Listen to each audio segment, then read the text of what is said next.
सकता है, सिर्फ हो सकता है। क्या आप कार उठा सकते हैं? नहीं। क्या आप कोशिश करेंगे? नहीं। क्यों?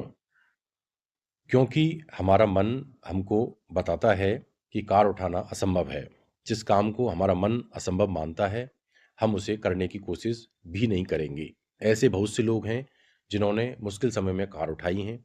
उन माता-पिताओं के असंख्य उदाहरण हैं जिनके बच्चे या कोई अपना दुर्घटना के बाद कार में फँस गए थे और उन्होंने उस तर्क को नकारते हुए कार को उठा लिया। उन्होंने असंभव को संभव कर दिया। क्यों? क्योंकि उन परिस्थितियों में वे असंभव के विचार से आगे चले गए थे। हम भी असंभव के विचारों से आगे जा सकते हैं, बशर्ते आप सिर्फ हो सकता है कहना सीख लें।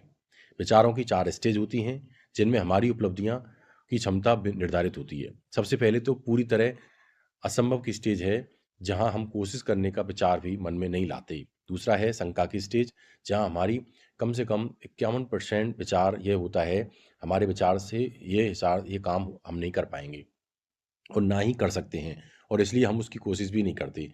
तीसरी है आशा की स्टेज आती है, जहाँ कम से कम 51% ये विचार ये कहता है कि मैं सोचता हूँ कि मैं ये कर सकता हूँ, ये हो सकता है। यहाँ पर आप कोशिश तो करते हैं। आखिर में आती है निश्चितता की स्टेज, जहाँ मन कहता है हम निश्चित रूप से लक्ष्य को प्राप्त करेंगे।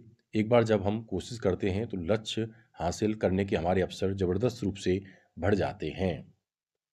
जीवन में कई बार हमको सिर्फ हो सकता है कि सिर्फ एक हो सकता है की ज़रूरत होती है, क्योंकि अगर हमारे पास हो सकता है मौजूद है, तो हम कम से कम कोशिश तो करेंगे और जब हम कोशिश करने करेंगे, तो हमारे पास सफल होने का अवसर भी होगा। परंतु हम कोशिशें ही नहीं करेंगे तो निश्चित है कि हम उसे हासिल भी नहीं कर पाएँगे। हम हमेशा वे 100% निशाने चूक जाते हैं जिन्हें हम लगाते ही नहीं हैं। अपना सर्वश्रेष्ठ निशाना साधें और सोचें कि ये हो सकता है। सपनों का तीसरा हत्यारा है डर, जो हमको कोशिश करने से रोकता है, जो कोशिश करने की इच्छा को दबा देता है और उसको ख़त्म कर देता है।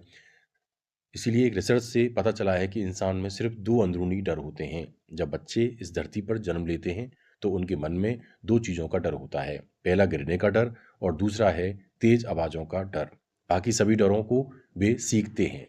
फ्रैंकलिन रूज़वेल्ट ने कहा था, "डर के अलावा किसी और चीज़ से ना डरें।"